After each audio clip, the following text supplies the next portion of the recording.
What is up, guys? Welcome back to another episode of A Talk on Titan. I am here, as usual, with Mr. Ben Goddard. What is up, man? Hey, what's up, Ace? How you doing today, man?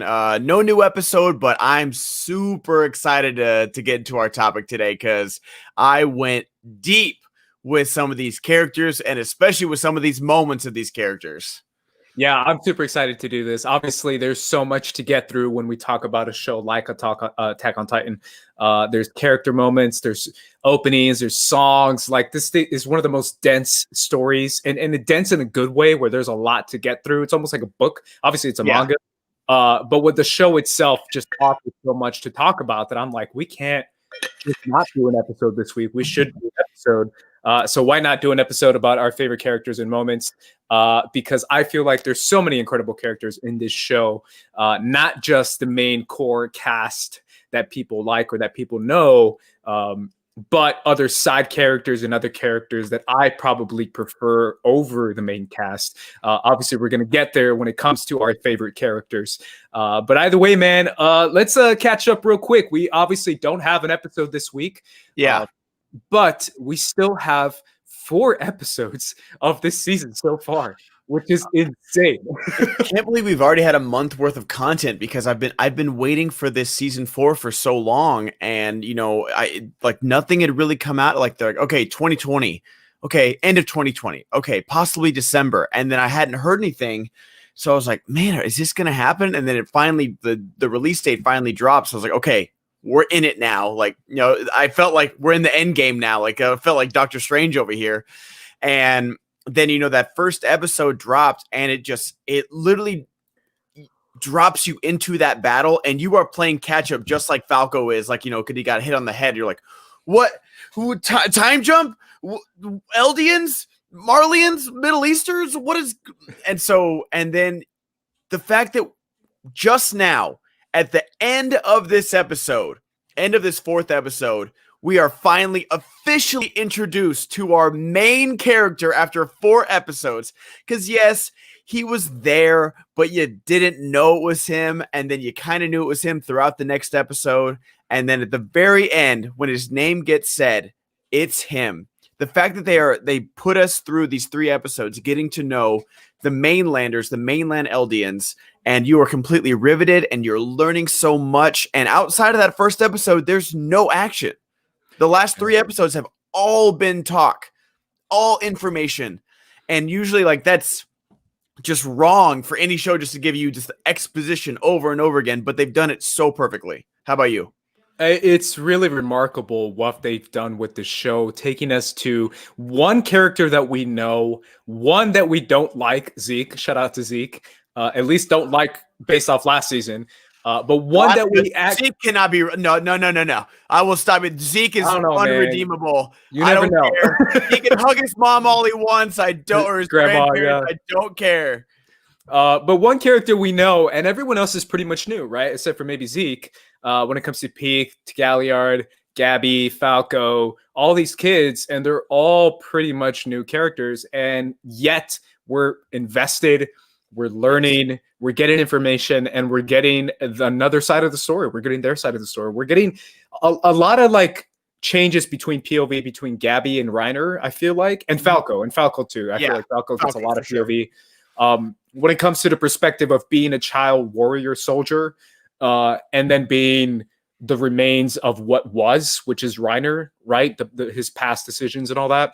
Yeah. And I feel like that has been, I don't know, man. I don't even know how to put it because it's so expansive. I think that's the word, right? Where you've been stuck inside these walls for so long. There's like political intrigue. There's Kenny and the military police. There's like caves underground. And then all of a sudden you like expand a little bit more outward and you're just like, yo, that's like this in the middle of the world. It reminds me a lot of Hunter x Hunter or Hunter, whatever you want to call it, where they have this world, but then, the Chimera ant arc, it's like the dark continent is where these ants come from. And then I've read some of the manga and you realize that the world that we've been living in, the Hunter world that we've been living in, is literally a speck and then there's this giant ocean, and then the rest of the planet is the dark continent where all these crazy creatures go. And I feel like that's what this show is. It's like we started within the walls, and then we got out, and then we got more, and then we got more, and it's just like it keeps expanding and keeps changing directions to where you're always playing catch up, but it's never like I haven't seen the movie, but it's never like Tenet, where it's purposely trying to confuse you.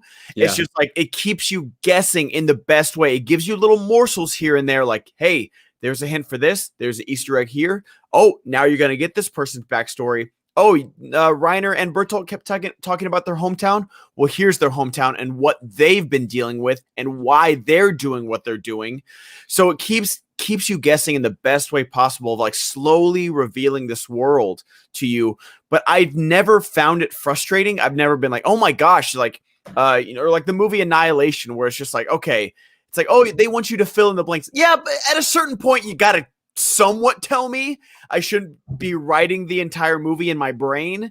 And there's so much left to discover. And I cannot wait for the last, 18 episodes, hopefully we have, if not more. That was my next question for you, Ben, is like, I don't know why, like right before coming on here, I kept thinking like, there's no way we're only getting 12 more episodes, right? It's supposed to be 16. 8. Was it supposed to be 16? I think that's what they said, right? 16 episodes or 12 episodes? I forget what it was. Well, I know season 2 was only 12. That's why I'm like, there's no way we're going to get 8 more episodes and that's it, right? There's just no way. I'd be okay with 12 more episodes. If it was like a 16 episode thing, I think I'd be okay with it. I obviously want 24. I want 50. I want my full 24, man. I want my full 24. Sure. I want my full 24. But yeah. With how I thought Eren was going to be undercover for at least one more episode. At the very least, I didn't think he was going to confront Reiner at the end of this one.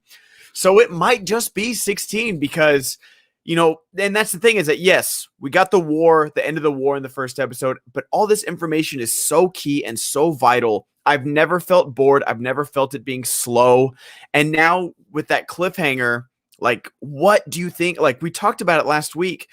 Do you think it's just going to go down next week? Or do you think, they're going to talk and go their separate ways and just realize like Eren's going to be like, we're coming back. And it will not be discussion next time. It's funny, right? Because I haven't seen the episode preview, and I don't know if you have either. But it shows them. It literally just shows them like kind of talking, and he says like me and you were the. Eren says me and you are the same person. Oh, okay. And then you see Falco going like this, and I think he discovers who Eren is. He's not Mr. What is it? Kruger? Not Kruger. Kruger. It is Kruger. Yeah, it is Kruger. Yeah, I mean, I think it'll definitely be the vast majority a discussion. I think maybe the ending will probably be something dramatic, like something with the Tiber family. Maybe they're doing something pretty remarkable or pretty evil. I don't know. It could go either way, but I think for them, it'll be more conversational. I don't think this is the final battle they're going to have, or at least a battle they're going to have. I don't think they're going to fight it out yet. I think Eren's going to talk, and I think he's going to leave, and I think he's going to leave the camp and just be like, we're going to come back and either you're going to be with us and help us, like destroy from the inside, or you're going to die too. Yeah. I mean, it's one of those things though, because we talked about it last week where Reiner might not have a choice if they're really pulling the whole extermination thing. If the Tibers are like, yo, let's just kill them all, then Reiner's going to have to be like, yo, you just can't kill my mom too.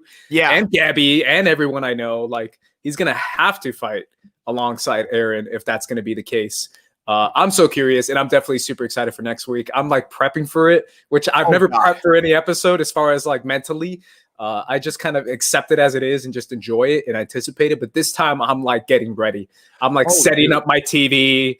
I'm like doing all this stuff. I'm like taking notes. I'm like going back and refreshing Crunchyroll all day on Sunday. Just like I know it's 1 o'clock. I know it's 1:30, but I don't care. I want it ASAP, dude. Like I want it so bad. Yeah.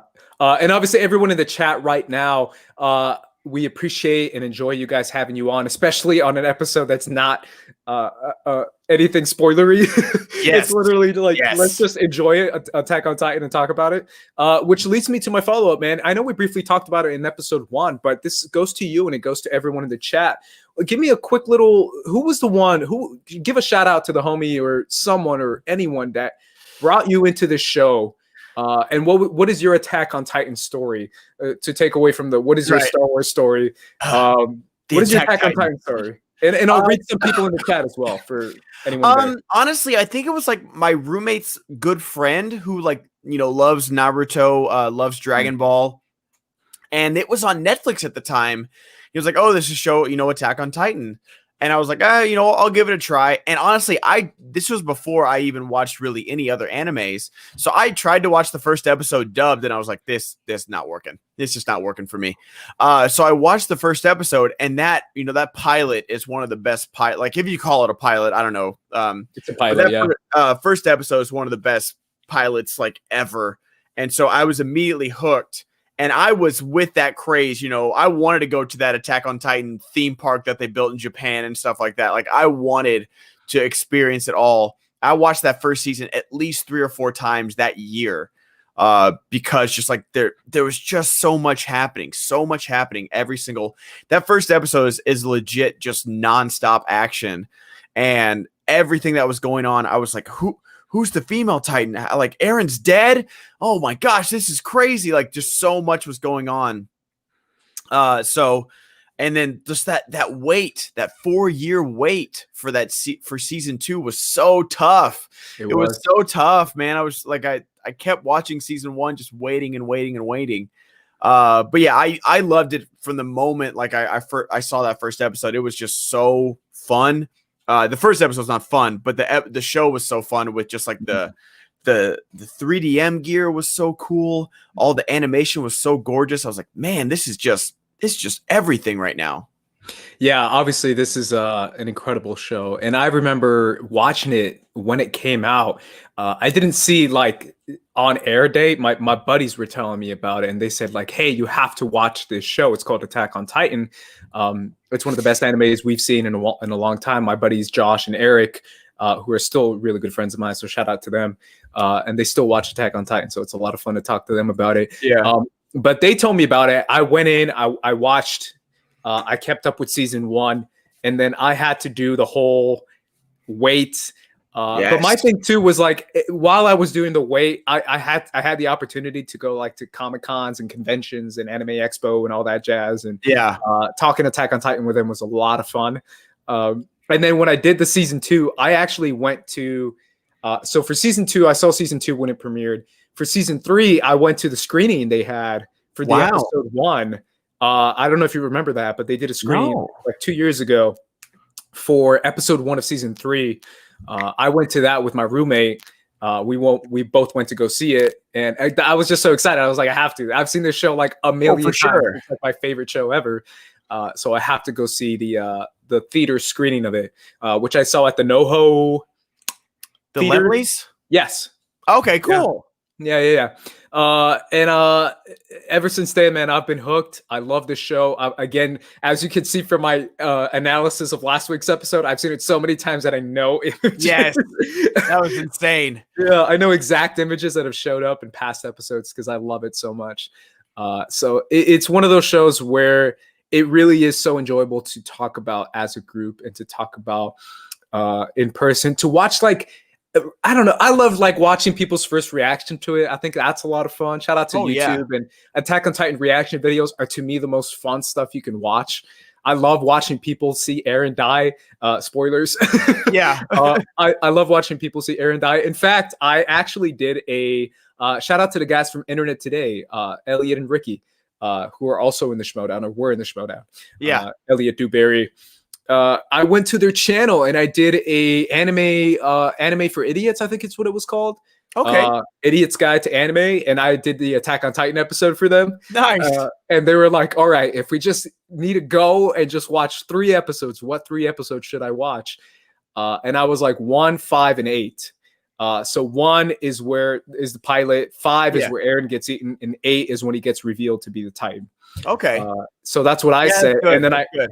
I did the whole like breakdown of like, what is it? What does it mean? What does it do? What are the walls? And I'm like, you gotta watch the show. But it was cool, man. It was a lot of fun. Yeah. So But that's the thing is that you really do need every like, you know, and that's the thing is that I've said this before, and I got a little flack for it because I was telling Brett Sheridan's daughter to watch this, and everyone's like, that's too violent. I was like, I don't know, it's violent. it might be a lot. It might be a lot. But I do feel like it's such a good starter anime for people, maybe not kids, Really? but I do because it's a like, great starter anime, probably not for kids, but yes. yeah, it's very accessible with like there's a lot of information, but they give it to you at a good pace. Like I said, that first season is so action heavy that you'll never be bored. And then that shift in season 2, like you're ready for it. You're ready for it to be like, okay, we've got like People vs. Titans, but what else is there? And I always relate it to, you know, Game of Thrones and Walking Dead. It's like if those shows were just like, okay, People vs. Ice Zombies or People vs. The Walking Dead, that show wouldn't have made it past season 3.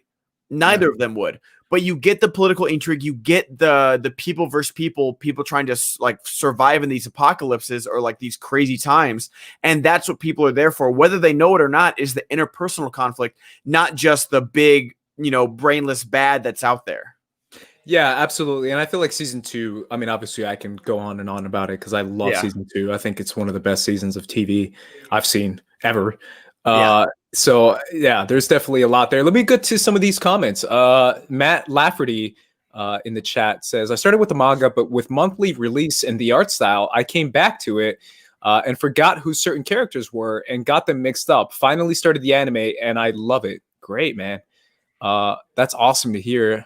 Let's go to Zarin Gabriel, who says, my OT is my Attack on Titan isn't anything special. It was part of the new season back in Anime of 2013. Once season 1 was over, I started the manga and kept telling everyone. Yeah, I feel like that's a lot of people's thing, right? Where they see season 1 and there's a 4-year gap, so they're like, might as well. Yeah, might as well read it. I'm definitely going to go back. I'm going to buy the manga and, you know, support it that way as well. But I am, like I said, the one time, because, you know, people put the mangas on YouTube and stuff like that. And I've read a lot of comics like that, you know, through Comic Story and that YouTuber who like narrates them. And that's a great way to read comics.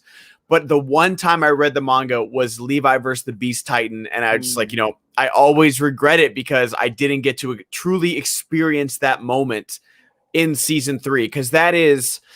spoiler, that's not one of my moments, but that is an honorable mention for sure for one of my favorite moments is Levi versus the Beast Titan, because this Beast Titan just like from season 2, episode 1, we just got hyped and hyped and hyped, and then Levi takes him down in 10 seconds flat. Yeah, and it was just so great. It was so great, and I'm so like, I do want to go back and read the manga and, you know, see the differences, see what characters they flesh out. But I'm so glad that I'm doing this strictly anime right now. Yeah, we talked about it a few episodes back, but to me, there's something about the whole, and I know it's such a cliche term, but the whole cinematic nature of Attack on Titan, it really is a cinematic property, a cinematic type story. So I want to see it. Give me all the feels. Give me the music. Give me the acting, the vocal performances. Yes. Give me the animation. Give me all that. That's how I want to experience it. No offense to the manga. I'm sure it's amazing. And I will go back and read it like you. But I want to experience Attack on Titan in a cinematic nature. And that's me being so selfish. But at the same time, I just don't like knowing something going into it. I'm the kind of guy who, like, if I can avoid a spoiler, I will. Yes. If I can avoid a trailer, I will. Really? Okay. I like to do one, like, yeah, me too. One trailer. Yeah, one trailer. Like, you know, like the MCU or Sony is like so bad at, you know, spoiling. I remember I watched that first Spider-Man trailer, Homecoming. And then, you know, I woke up one day, and this was before I was on SEN, where, you know, now it's kind of our job to watch these trailers and talk about them and do that kind of stuff. But I remember I watched it and it gave away so much. Or, you know, the Batman v Superman trailer where it literally gave all 3 acts away. And it was just like, okay, like there might be something in there that I have. Obviously, it's a 2.5 hour movie. I haven't seen the whole thing in 3 minutes, but I know Batman hates Superman. They fight. Doomsday shows up. They team up, and Wonder Woman's there. Got it. Cool. Like, I just got the whole fucking movie. So there's definitely times where I remember one of my favorite times in the movie theater was Moonlight. It's not a Marvel movie, it's not Star Wars, but I remember Alicia Malone on Twitter was like, "Oh, go see Moonlight." I was like, "Hey, there's a 10 o'clock screening." She said, "Go right now." So I did, and I had no idea what that movie was about, and I loved going on that journey with Chiron and like not knowing anything. I was like, "Wow, this is so good," and I had no idea anything of what this movie was. And so when I get those movies, I like when I'm reviewing them, like I kind of almost don't want to tell you what the plot is because I loved going into this movie so blind. I kind of want other people to experience that way too. Yeah, those are always my favorite movies, right? Like that was my experience with Nightcrawler back in 2014. That was my experience with last year with Knives Out. I love Knives Out. Wow, you never saw a trailer for Knives Out? No, I didn't know. Wow, anything. I was like, this is so fun. I get to experience Daniel Craig just trying to solve this mystery. I'm hanging out with Ana de Armas. Yeah, I love that movie. I loved it because that's great.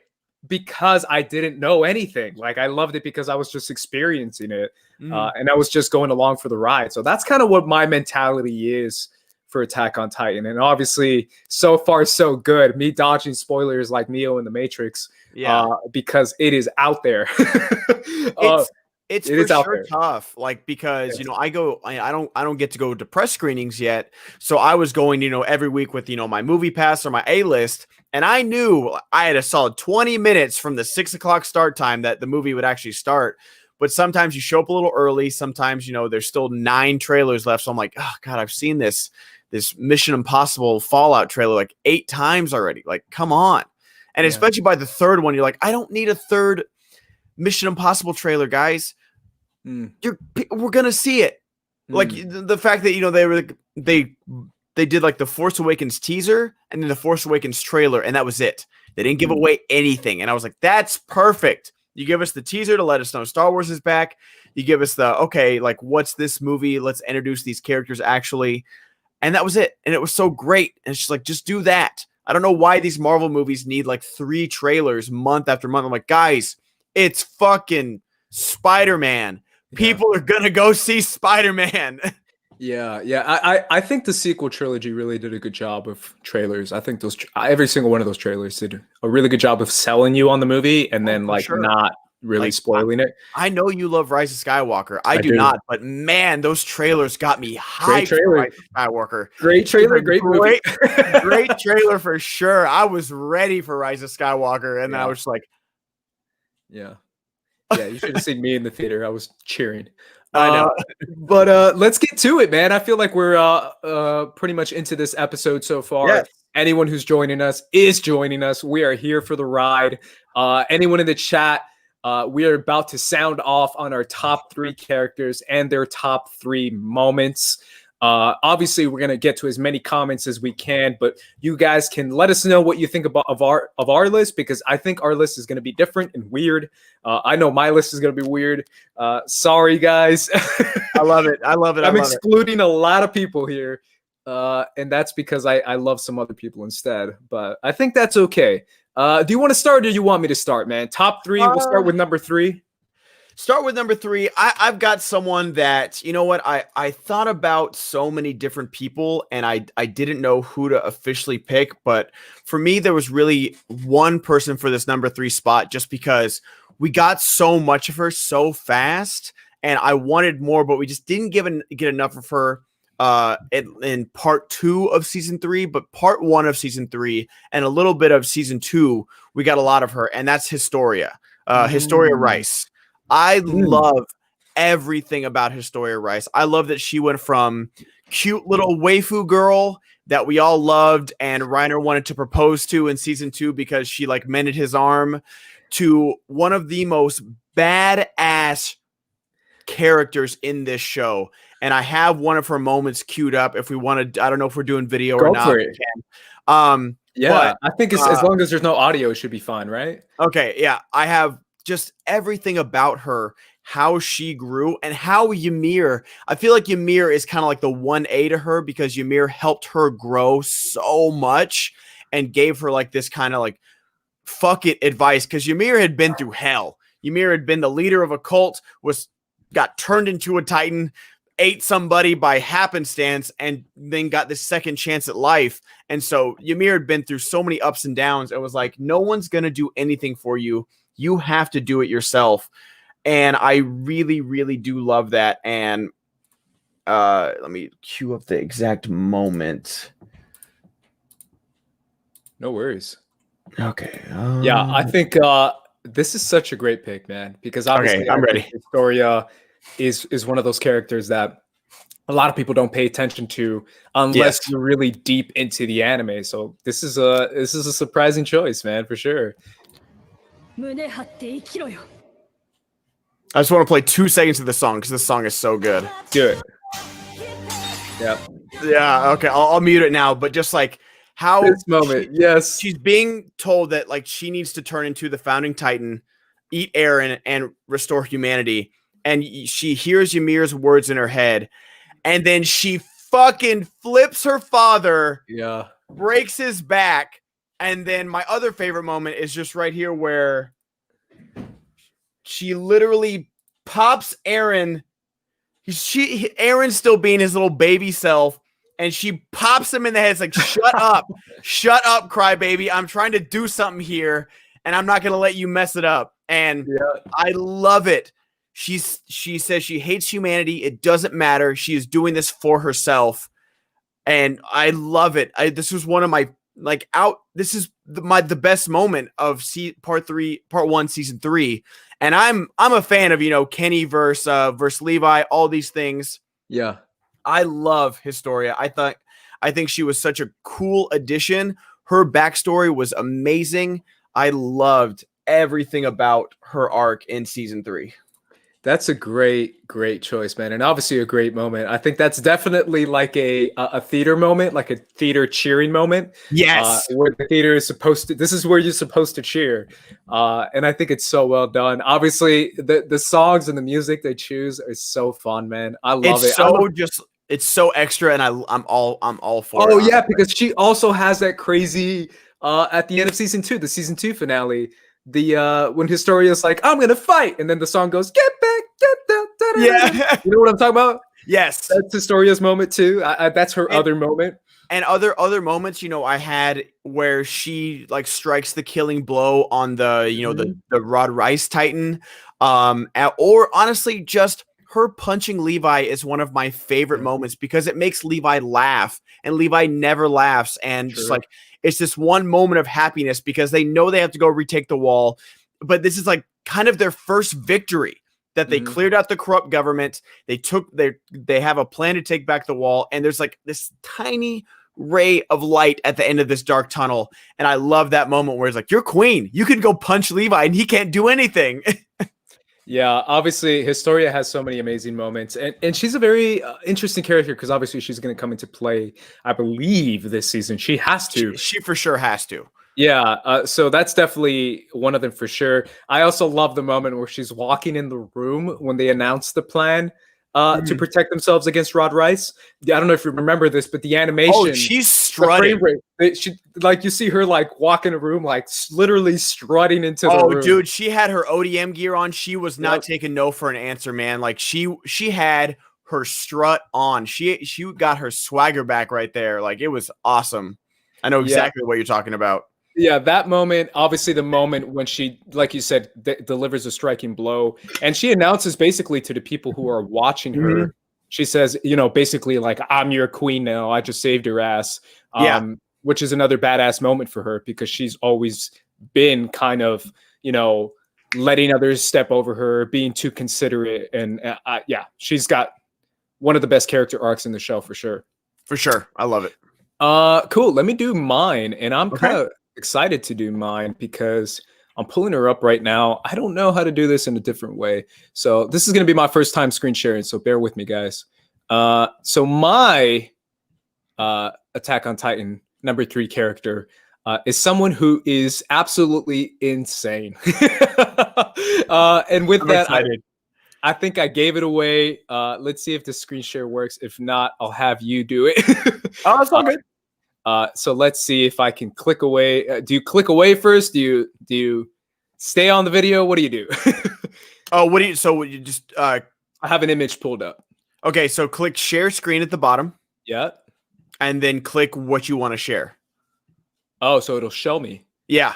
Okay. So it doesn't have it here. Oh, here it is. This should be it, right? Do you have 2 monitors or just one? I have one. Okay, so which do you want me, is it 4 or 5? Should be like look at the WeTransfer file and tell me like how far down. I don't think it worked. I can just give it away in a sec. Let me try this one more time. Otherwise, guys, bear with me. Apologies ahead of time because this isn't working. It says you need permission to share. All good. I'm gonna give it away anyways. Let's see if you can help me out, Ben. It's on the list that I sent you. It is the new Commander Hanji Zoe, my girl. Commander Hanji is my number 3 character in the show so far. Thank you guys for bearing with me. Ben pulled it up just in case because I knew I might mess it up. I thought I could do it. I think I will, but I think I have to go to the settings later. Either way, Hanji to me is her character introduction is obviously one of the craziest as she is screaming and yelling, literally woohoo. You can see it written out in the subtitles as she kills the Titans and basically says, hey, sorry about this, Titans. She's like talking to them. She's talking to them. Yes, because she's so interested in who they are and what they represent that she is speaking to the Titans, laughing, having a blast, dreaming about experimenting with the Titans. This lady is clearly insane, but she's also lovable. And she's also one step ahead of the game when it comes to keeping everything together, keeping humanity in check, using science, using logic, and using her curiosity to solve problems, which I think is really cool. She's also a savage. Like she's a most savage. Probably the second most or third most savage. I mean, it's the top 3, right? Levi, Erwin, and Hanji are all 3 savages. Like they know what it takes to lead, and they know like how to get things done. And Hanji is the epitome of getting things done. Yeah, so those 3 obviously are like clearly like savages, but she's like a special kind, right? Where she obviously is like she will gladly torture you if you piss her off. She'll gladly torture you and then laugh while she's doing it. Yeah, and then my moment is one that I have pulled up right under Hanji. I think I have it up, Ben, where it's Hanji threatening. Yeah, where she threatens the military police to beware of her wrath, basically, when she says, you just killed my buddy pastor, which I think is funny when she's like, yo, my pastor. And she's pastor like, Nick. Let him know that I'm coming for them and I'm bringing all the wrath that they just unleashed on him. I will unleash on them, which she does echo, right? Oh my God, they beat the crap out of those 2 military police, man. So bad. Yeah, and it's crazy because she did the whole like, I'm gonna kill you thing, and she like follows through on it, where she's like, I'm gonna find you and I'm gonna kill you, and then she follows through with it, where she's like, I'm gonna, cut your fingers off just like you did my boy, and she does. She does. She cut she takes all of his nails off. Yeah. So and she even says she's like, oh, sorry, I'm not as good at it as you are, and she's like laughing about it. It's like, and that's the thing is that like Erwin has these 2 dogs on a chain. Yeah. One of them is Levi, who's just a straight killer, just pointing him in the direction. And you think he's a blunt object, but the more you get to know about Levi, there's a lot more to him. And the other one is Hanji, who's just this brilliant, psychotic scientist who just like doesn't like when she's like, oh, Eren, look at your face. Just like, when he's trying to do his experiments, have his face comes off. She's like, oh, tell me how you feel. And they're like, Hanji, shut up. Like, yeah. It's great. That's a great moment. And the other crazy savage moment that she has in season 1 that I think a lot of people forget about is where she kind of dropped the ball. She let her savageness, I don't know, her gangsterness, her swagger to like overcome the mission, where when they trap Annie in the city. I don't know if you remember this. It's the season finale. They trap her the second time in the city, and Hanji's like all excited, and she like traps her in the city, and then Hanji starts talking shit. She's like, yo, I'm about to like devour your ass. I literally think she says devour your ass. And she's like, I'm about to eat you.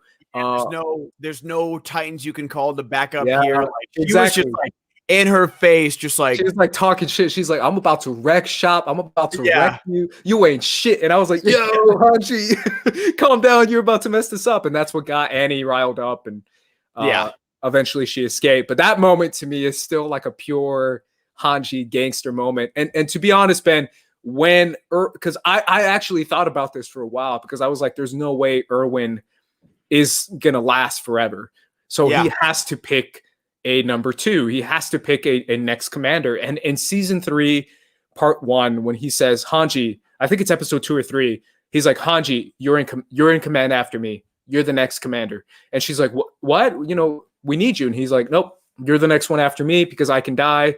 And I'm going to go on this mission because I don't care what it takes because I want to go. Yeah. So if I die, you're in command. And when he said that, I was like, awesome. Yeah. As much as I love Levi, I think he made the right choice with Hanji. I love Hanji as commander. No, Hanji was absolutely the right call for commander.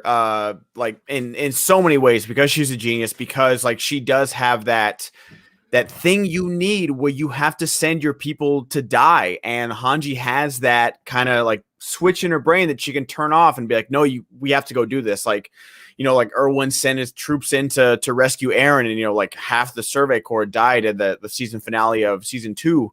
And Matt Lafferty in the chat says, right, like Angie straight up scares Annie, and I don't think Annie can get scared at anything, but she was scared in that moment. Like she wasn't scared in the forest when, you know, she was all tied up like that because she knew what she was gonna do, and she wasn't scared of Levi, you know, like tapping on her forehead and stuff. But she was scared of Hanji when she was in the city. She didn't have a way out, and Hanji was like, it's game on now. You're mine now. Like, you're in the city. Like, you're not in the wilderness. I got all my tools here. I got my lab here. You're mine. Straight up like torture expert Hanji Zoe. Yes. But either way, I love the balance that Erwin has between Hanji and Levi, where she's like, where he trusts Levi to do like crazy missions, but at the same time, he also trusts Levi with the major choice that we got obviously at the end of season 3, part 1, at the end of season 3, part 2, I'm sorry, with Midnight Sun, when it comes to deciding who gets to be the Titan. He let Levi choose that, not Hanji, which I thought was kind of cool because he still trusts Levi to do some other emotional decisions and intelligent decisions. But when it comes to like the overall mission, he trusts Hanji. So perfect. I think it's because like he just trusted Levi to survive, honestly. Because like he was like, you're probably gonna be the last one standing, so you're gonna have to make this decision. Yeah. And I love how he's like, Levi's making this choice, not me. That's you, man. Yeah, exactly. But yeah, that's my number 3, man. What's your number 2? I like Hanji was definitely an honorable mention for sure. She's just so cool. One of mine is someone who like I really have enjoyed the growth of this character because he was the Ron Weasley of the trio. Like at the beginning of this, you can make a strong Harry Potter reference with Mikasa being Hermione, Eren being Harry Potter, and Armin being this like, I'm Ron Weasley. I'm just here to tag along. Like, no, I do occasionally thing right, but I'm just here. You can make that really, really strong for like the first like 10 episodes of Attack on Titan, possibly through the first season, because we don't see much from Armin. We see like him figuring out with the female Titan. Like, I think she's like trying to find Eren. Like he's starting to put things together. He's starting to use his brain towards the end of the season, and especially, you know, him finding out who the female Titan is, and it's Armin. Armin is so smart, and he is officially chosen over Erwin to take the Titan serum. And this is about that. We'll get to that though. But we'll get to that for sure, because it is going to be a controversial choice until Armin really proves himself. But I think he proved, like, and even Erwin said it when they're searching, when they go back to Shiganshina and they're searching for him, and there's like, wait, we thought we were going to get attacked. We just filled the outer hole. Where are they? Like, where's Erwin? Where's Reiner? Where's Bertolt? Where's the Beast Titan? And Armin's like, we need to search the walls. Like, and Erwin literally gives him tactical command of the entire mission of finding them. And he's right. And then he figures out the plan when everything is going wrong. He figures out the plan to sacrifice himself to distract the Colossal Titan to get it done. So I I don't know. It's so hard to say that they made the right decision because it's Erwin. We don't know yet, but yes. We don't know yet. We really, but that's the thing is that the fact that we're even saying we don't know yet proves how good he is, because literally anybody else getting chosen over Erwin is a wrong decision. Yeah. If Sasha or Jean or anybody else, Connie. or Connie, Colossal Connie, dude, just eating potatoes, man. Okay, maybe Connie's the right answer. Colossal Connie with the height reference, right? Yes, so exactly. Like, I'm a short homie, but now I'm colossal, bro. What you gonna do? I'm colossal. But the fact that we're even saying we don't know yet proves how worthy Armin is, that he can even be compared to Erwin. Like, he's just that smart. He's just that good.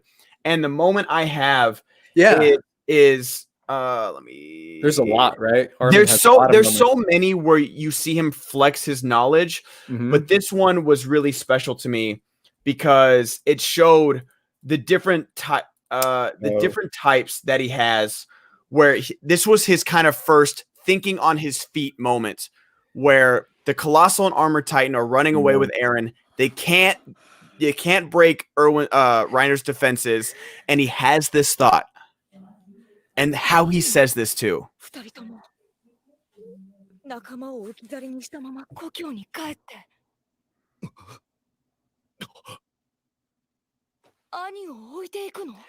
They are in the middle of everything right now, and he is just like taunting Bertolt because he knows he's weak. He knows it. And Reiner knows what he's doing.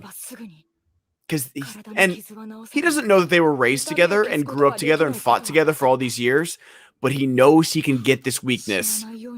And just a momentary lapse. Just talking about how he's talking about torturing Annie is just, look at him. He looks crazy.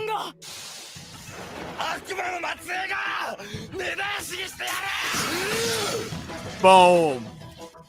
Damn.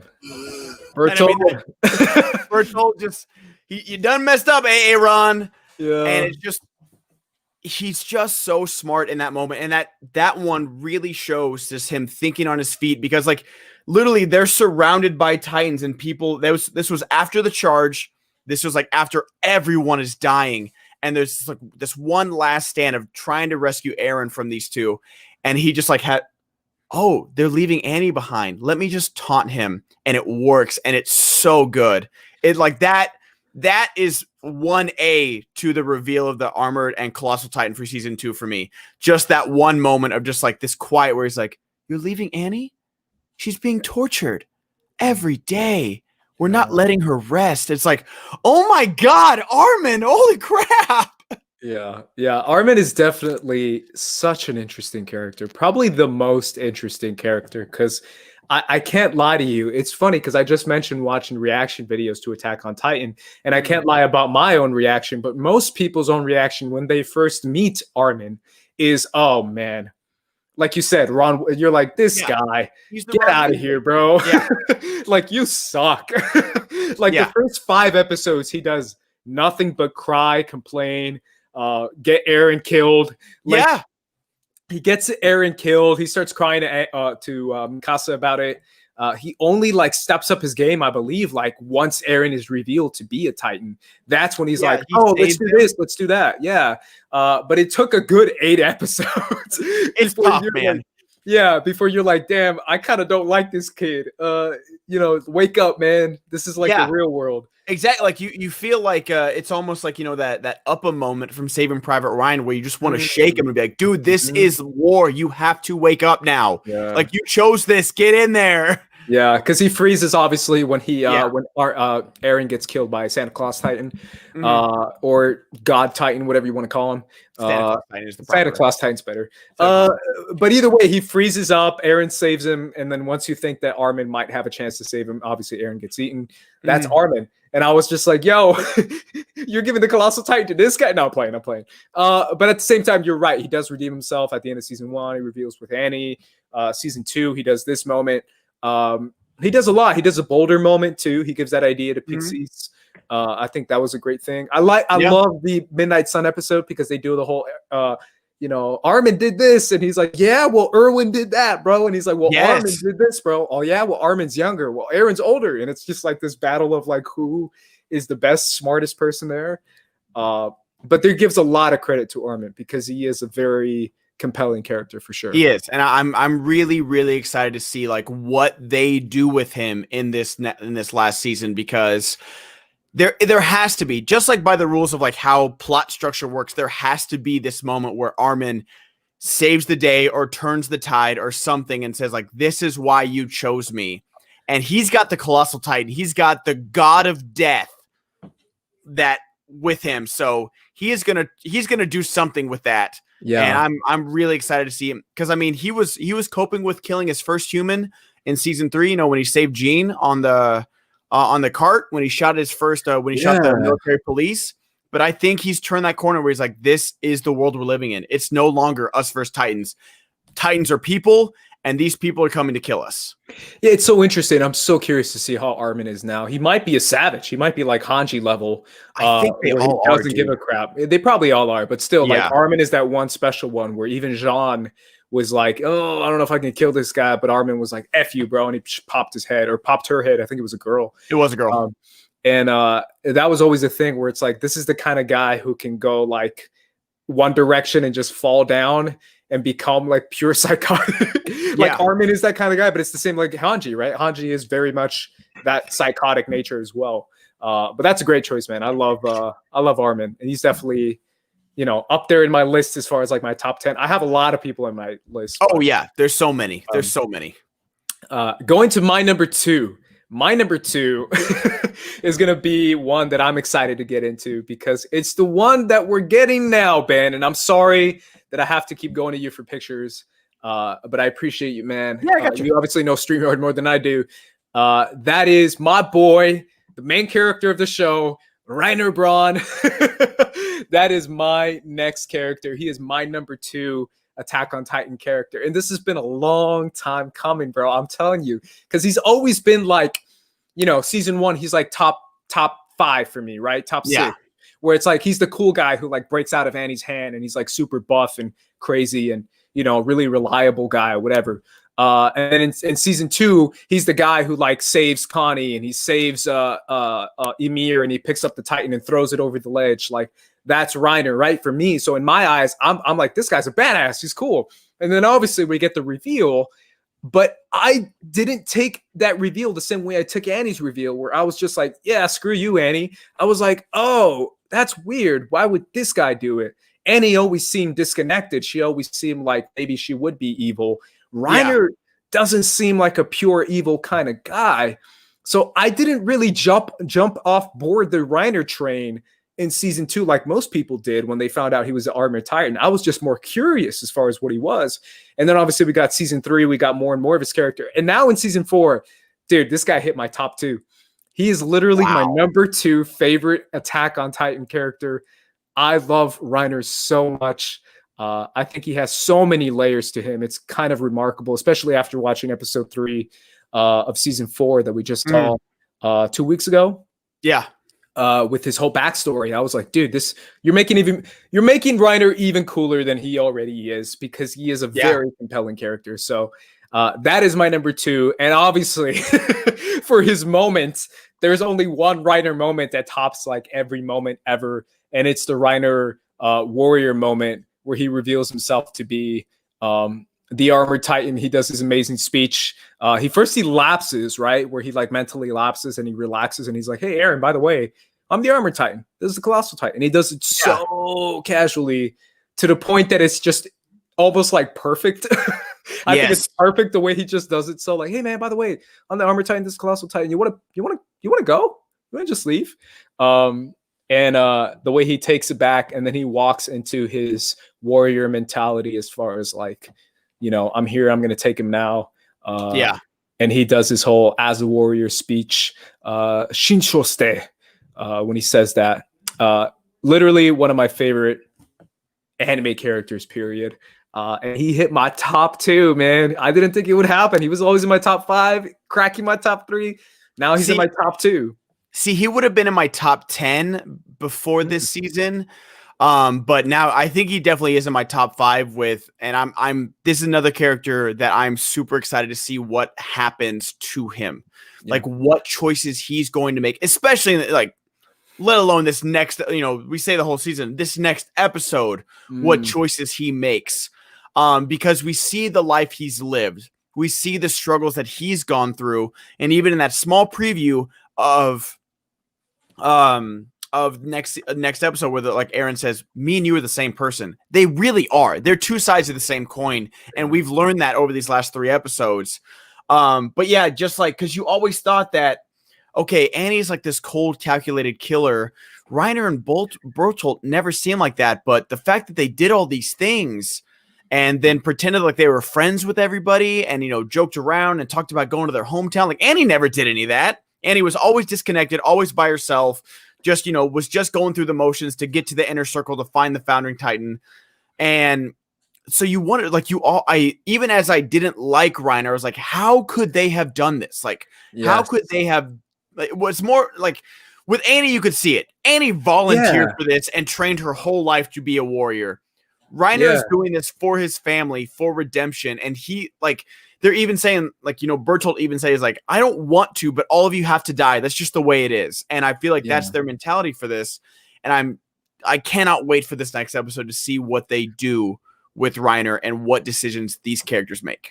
Yeah, that's my thing, right? Because with Annie, I never really cared for Annie, if I'm being honest. With Reiner, there was plenty of reason to care because he wasn't cold, he wasn't disconnected, he wasn't just this rage monster that Annie was.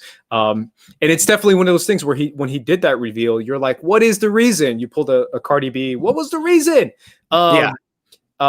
Versus when Annie did it, you're just like, I don't care what the reason is. Screw Annie. Eren, go chomp her head off. At least that's what I said. But with Reiner, I was definitely interested in what it was, and I laugh at your point about the whole reveal too, because the whole meme of like top 10 anime betrayals. This is number 1, bro. Yeah, dude. Top 10 anime betrayals. Watch Mojo. Shout out. Yes, absolutely. Because it's just like. And especially with, you're right, like that moment is one of the best moments of the series, let alone like just for that character. I think it is the best. With how nonchalant they were doing it, like because it's like this wide shot. Let me see if I can bring it up real quick because I just want to play like half that moment because it's just that so song. Ooh, when the song is so good. When the lightning hits. It's like the most epic moment to me because it's the two titans. Obviously, I'm breaking it down too, but it's one of those moments where it's like the two biggest, badass titans we've ever seen. Yeah, coming in who they are. Yeah, this is absolute perfection.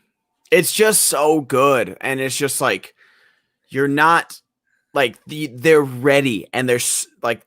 You're just this coiled spring and you're ready to go. Yeah. I've seen this episode, not even kidding, probably like 50 times. Yeah. That's what's great too, because when they're grabbing the swords, that's what gave it away. As far as them like kind of pulling the guns kind of thing. Yeah. And that's when he knew. He was like, you know who I am. All right. Time to go. It's just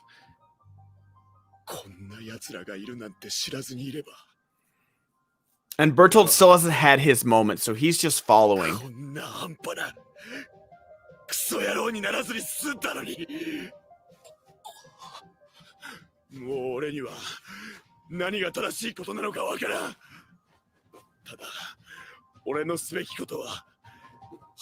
I can't stop watching this. It's so good. Yeah, Shinsho stay. And then Bertolt's response, we're doing this right here, right now. We're doing it.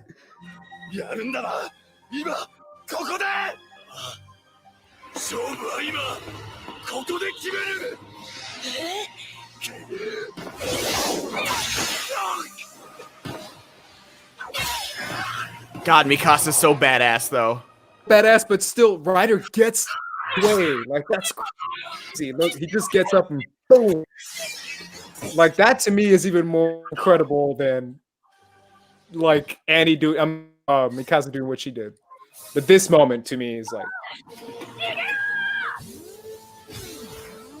God, the music is so good.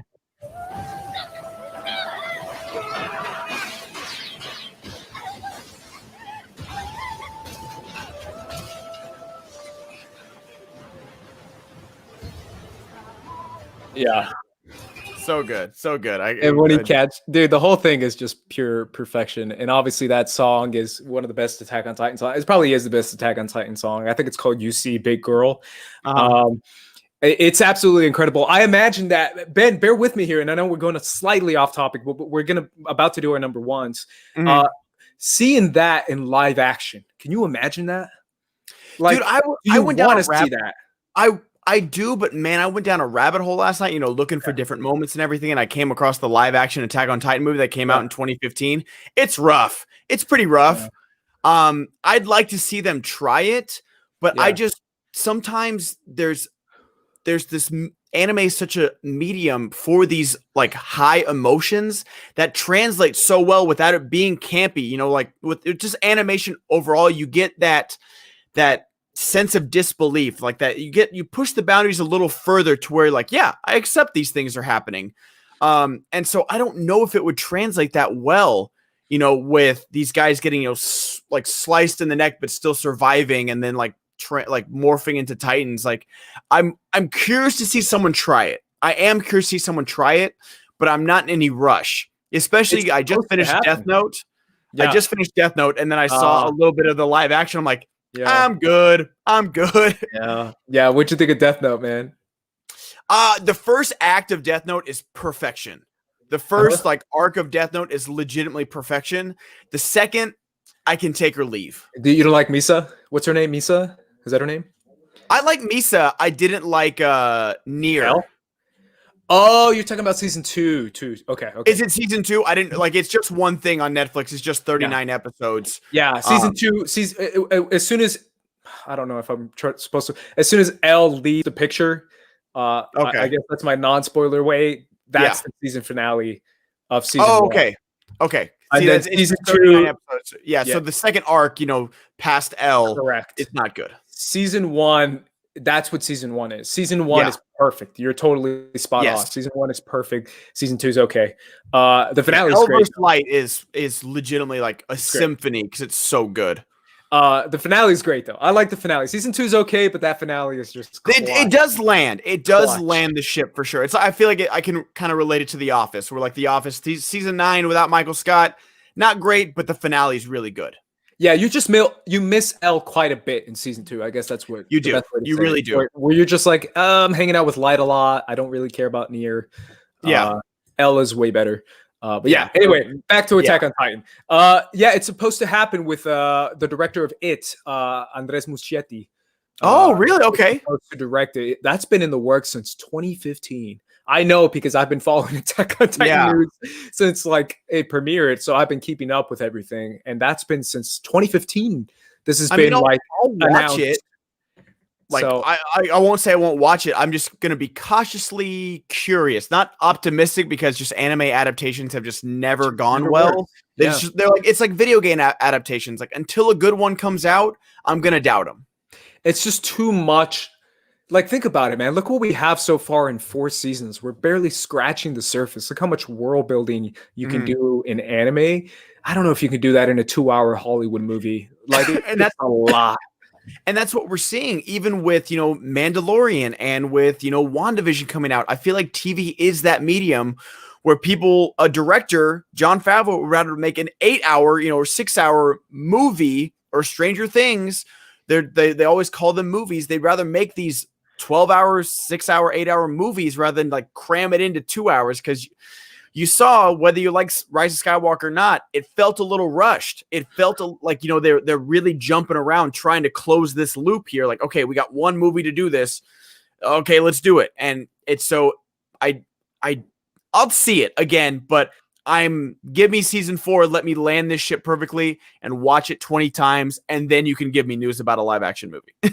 Yeah, that's always the thing, right? Where we haven't even seen the season finale, the series finale. I'm sorry, and we've had that movie announced forever ago. Like Zarin in the chat says, "Coming soon for 18 years." Yeah, it's probably going to stay coming soon. Yeah, it's like the Halo movie. Yeah, exactly. Where they're just going to be like, "Yeah, we're still making it, kind of, maybe. I don't know. We'll see what happens." And it's like Gambit. It's like, oh yeah, Channing Tatum still in there to be Gambit because someday. And he's doing a Flash movie, right? Where it's like, how is it gonna like? There's no way. Like you're doing a Flash movie, and probably another. That's another one that went through a billion directors and people. So, we got to number one, man. We're finally here. Number one. This really isn't a surprise for anybody. This is the character that I don't want to say I relate to because I feel like that would be bragging. Like I can relate to this character the most. No, like I just have loved seeing this character go from a simple badass to this deeply emotional person that is so intelligent. He's so smart. You think he's just like this blunt object that goes out there and, you know, can kill everything, which he is. But there's so many more layers. If you guys watch the OVA, his special episodes, you need to, because it gives you so much about everything that he's gone through. And that's Captain Levi. Captain Levi is my absolute favorite character of this show. And I give you the crazy eyes. And the moment I have for him, that's the first time you really see the crazy eyes. This honestly, the moments here, there's so many good ones. Like I almost chose him beating the crap out of Eren to save him. I almost chose just like him shutting down conversations every single time. I almost chose the Kenny. Like, you know, I have that as like a Twitch alert because it's one of my favorite moments. The season 2, him dodging all Kenny's police guards. I mean, military police. Yes, you know what I'm talking about. Oh, absolutely. Dodging and just that animation is just like on a different level. Slicing people and like pulling them. Yeah, that whole sequence to end that episode is just ridiculous. Literally pulled a scorpion. Like I almost chose the moment where Reiner pops out of the wall and he's like, Armin. He's like, wait, what? And Kenny, like Levi's on top of him before he can even blink. And like there's so many good moments with Levi, but you also sense this bond with him and Erwin because Erwin kind of quote unquote rescued him from the underground and like made him what he is today. And there's just like, they're not hugging it out, bro, but like there's just there's just so much respect. And that's the only respect that Levi gives people is like, can you kill me? Okay, then I can respect you. And Erwin was able to just like show him up, be like I watched that episode where like, you know, they're flying around the underground and Erwin's just like calmly like blocking every blade. And then he like blocks it with the sword. He's like, look around you. It's over. And then they drag his friends out. And it's just like, he's just so good and layered. Like he is the definition of an ogre. He's like an onion. He's got layers. And I love everything about Levi. The moment I chose was probably the most cathartic moment for season 1 for me. Where this is when you see Levi go full beast mode on someone, and you didn't expect it because, you know, there's that scene when they're taking back Wall Rose where the guy's like, oh, you're gonna have to face Captain Levi, and he takes out those 2 Titans, and, you know, he throws the swords in the eyes, which is great. But this moment, after you saw what the female Titan did to Survey Corps, to Levi Squad. And that's why I chose it over the Beast Titan moment. You got to know Levi Squad and you fell in love with them and they're so good. And, you know, they bonded with Eren about like, you know, biting their hands and they showed their scars to be like, Eren, trust us. Like we can do this. And they almost do. And Annie's just mercilessly taking them out one by one. And then he does this to the female Titan with like, and you've never seen him do this to someone before. And this is why I think Annie's easily the best fighter out of the 4 of them and why she got the female Titans, because she's just that good. This is so cool. Yes, exactly, Ulysses. Petra. That moment hurt, man. Losing Petra in that fight hurt so bad. God, the music's just so fucking good in this show.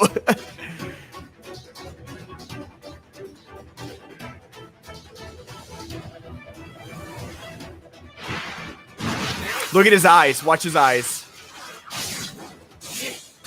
those eyes, man, like you've never seen those eyes before. It's incredible. I'm so glad you picked this moment, Ben, because I thought you were gonna pick Beast Type moment, which is incredible.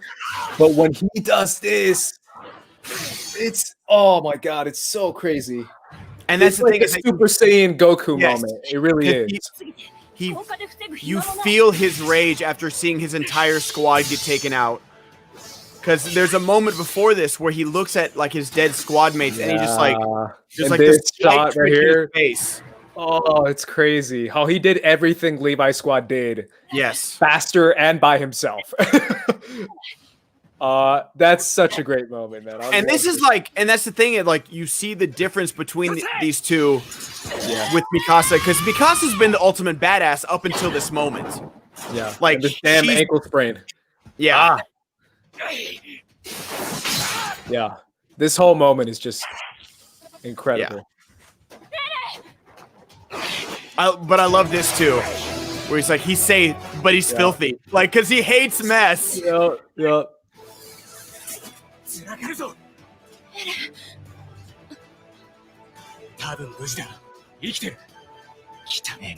I love just the discontent in his voice that Eren is filthy because Levi loves clean. Like he makes them clean all the time. Like he goes around with the white glove. It's like this is dust. And so just the fact that in the middle of battle, when he just took out, he's like, he's okay. Filthy though. Yeah. Dude, that moment, it really is like a Super Saiyan 1 type moment for Goku. Because it's one of those things where it's like you've never seen anyone move like that. It moves almost like superhuman-like, which again, we find out later on in the season, I think it's season 2, where they are superhuman. And that's why they can move like that. It's the have you seen I don't know how much of TikTok you're on, man, because I'm barely I still don't have it. I see it on Instagram and stuff, but I still don't have the app. I don't have it either, but I go on there sometimes and I just goof around and watch some videos. But some kids, because they're kids, TikTok is just for kids. I always feel old when I go on there. But some kids changed one of the Attack on Titan songs and changed the words to "It's a fidget spinner." So they go, "It's a fidget spinner," and they cut to Levi going like, shh, doing like the fidget spinner thing. So everyone calls that move the fidget spinner now in Attack on Titan TikTok. It's like their own community. I gotta look at these then. Yeah, I'll download TikTok for Attack on Titan TikToks. Yes, that's exactly what it is. It's a fidget spinner. No, but literally when he moves like that, you start to go like, oh my god, like. I thought this guy was just going to be like, fighting and struggling, but he like knocks Andy's ass. Like you always think that it's going to be a good fight, and it's not. It is a one-way ass beating.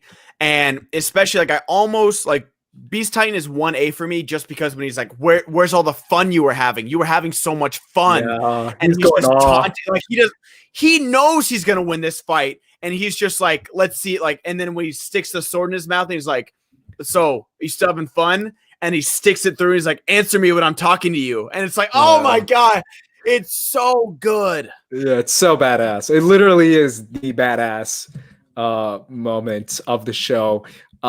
If only there was one person in this entire show that had even more badass moments, and that was even more badass. And that is the greatest anime character. The greatest Attack on Titan character to date, my boy, the one who caught Levi's sword with his hand. You've seen No Regrets? Yes. He literally catches it with his hand. He stops it with his hand, bro. Like he pulls a Superman where he's just like, "You ain't shit, Levi. What you doing, bro? You ain't shit." And I was like, "That's my boy," and that's obviously Commander Erwin Smith. My favorite character. I think he's clearly the most badass character. Levi is one of them, but I think Erwin just tops him with so many moments. His leadership, his will, his strength. He's a combination of like Superman and Batman put together. Like the guy is just so good. Unstoppable. Clearly one of the best characters in the show. And obviously, when it comes to picking a favorite moment for Erwin, it's hard because you do have probably everyone's favorite or one of everyone's favorite is going to be the Susume, when he's just like keep charging and his arm he's literally getting eaten by a Titan and he's like, keep going, you fools, keep fighting. And I was just like, yo, this guy's insane. But right before that, when Jean is like, is this hell? And he's like, no, shh, but it will be. And I was like, yeah, like the most badass lines. And he's like, so good, give your hearts. And he's getting eaten by a Titan. And he's like telling him to keep going. He cuts off Reiner's finger, even though he's his thumb, I think, even though he's in armored Titan form, to save Eren when Armin distracts him. And your favorite moment for Armin, he cuts off his finger, bro. That's the armored Titan. He cuts it off. I was like, this guy's insane. But the best one is obviously his final moment, which is My Soldier's Rage. That incredible speech he gives. His face filled with like rage, fear, anger, frustration, just everything all into one. The guy's the GOAT. He's my favorite character. And obviously a lot of people are starting to like him now ever since he died. But I've always been on board with this guy. Clearly one of the best characters in the show. And that's why number one. My favorite Erwin moment, and someone just said in the chat, Raven just said it, is when they're at the wall trying to retake it, and on the Titan, he climbs up the wall, and then Eren is running, and he's trying to figure out, Reiner's trying to figure out like what he should do. Like, oh, do I keep going? Do I follow the plan, or do I go get Eren? And Erwin's just like, he's not doing this because he's got one arm, but he's just standing there. He didn't give a shit. Like, he's not scared of a giant armored Titan being 10 feet from him. And he's just like, what's your decision? Like, what are you going to do? And Erwin is, that might be the most savage moment. And that's not even my top moment, because my top moments are a little bit more active. But that might be the most savage moment. Not just that, Ben, but he also Reiner's looking at him and he's like, what are you planning, Erwin? And then Erwin takes off his hood. And he goes like that. He goes like, what's up, bro? He literally takes off his hood and goes like, he stares back at him. He's like, what you looking at, bro? The freaking armored Titan who could just literally go smash him. And he's like, what you gonna do, man? You gonna kill me? All right, kill me, man. And I was just like, this guy is like the coldest mother ever in the game. And just like the how he overthrew the government, like how he got all the admirals and generals to follow him, how he got everyone to believe in his crazy Rod Rice plan where he's like, don't evacuate anyone, we have to draw him in. And even Levi's like, we're just doing one of your stupid suicidal plans that eventually works, don't they? And he's like, yep. And that's the kind of trust he's instilled in his soldiers, though, is that they will die for him, they will charge into hell for him, and they do it twice. Literally in 2 seasons, they do it twice. And season finale, season 2. Yeah, season 2, and then the season 3 with My Soldier's Rage. And especially like the speech where he knows what he has to do. And he's like, man, I wanted to see what was in that basement. I wanted so bad to see what was in that basement. And then I do love the fact that his final act where he slaps away the serum, Levi's like, I think he's just tired. He sent so many people, and they even show it like Erwin standing on like this mountain of bodies where he's like, I think he's just tired. Like, he had to be a devil to fight a devil. Like, he had to become a devil to beat one.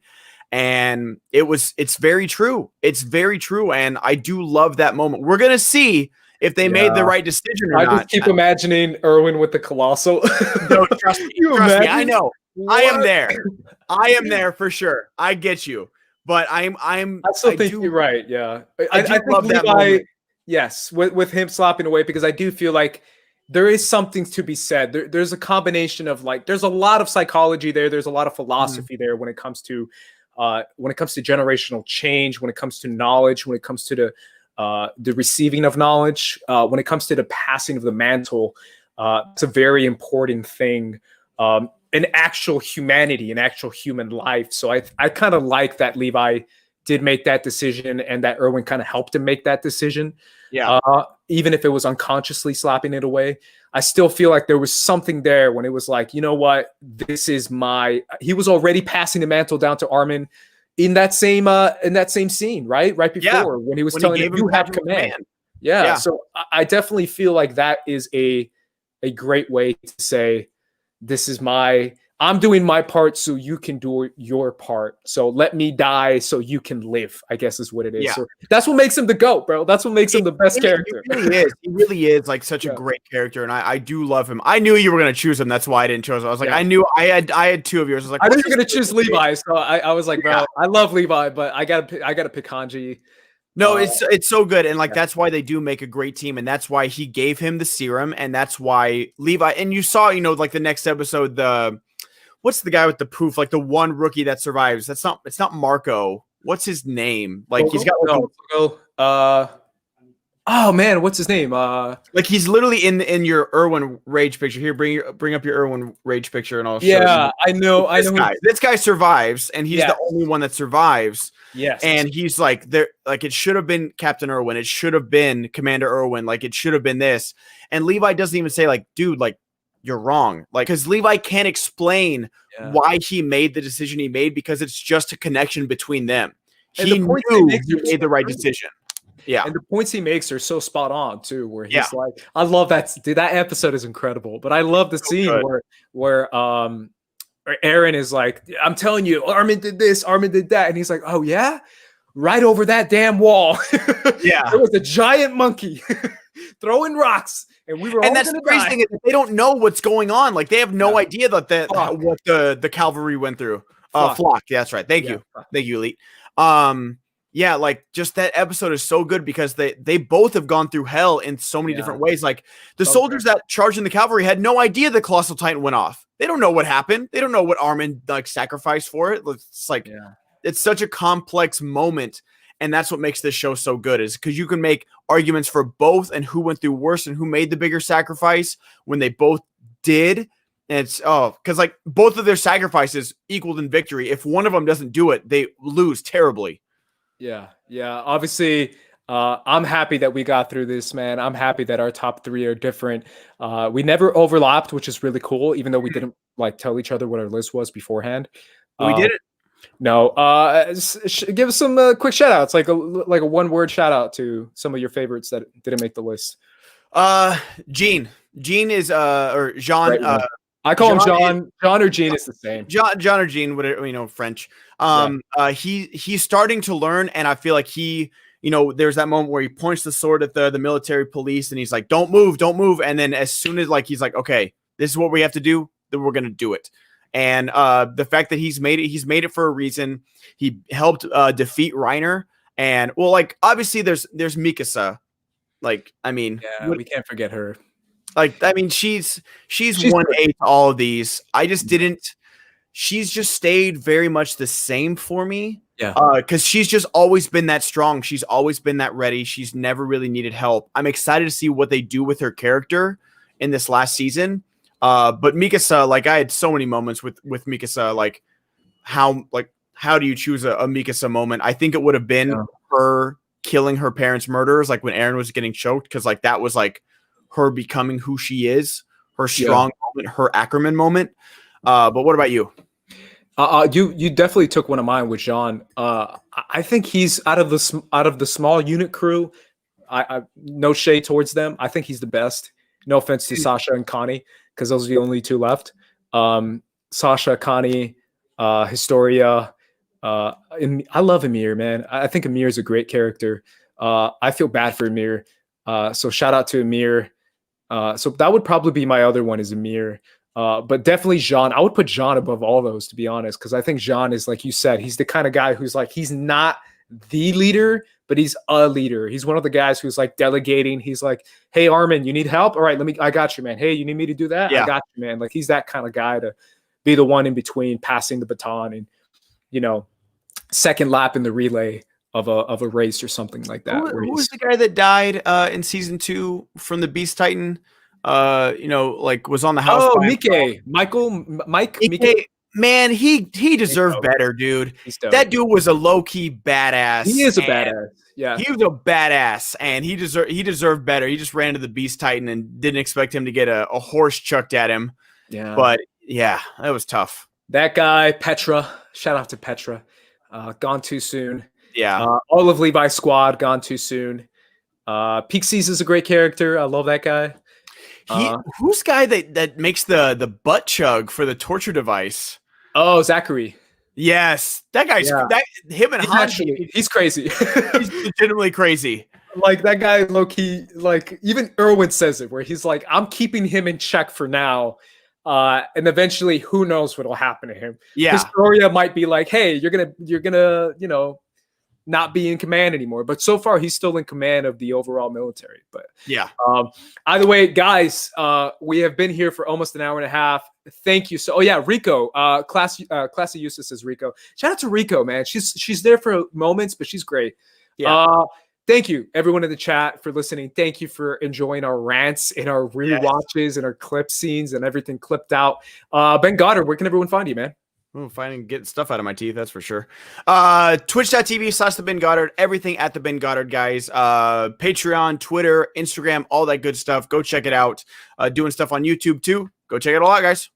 Obviously, guys, I'm at Squad Leader Ace. Follow us at First Cut. Subscribe to First Cut if you haven't done so already. That's the best place you can find us. We will be back next week for Attack on Titan episode 5. It's going down. The conversation. That's what I'm calling it. Conversation, yes, absolutely. But either way, guys, for the Attack on Titan crew, we are peacing out. Peace. Peace.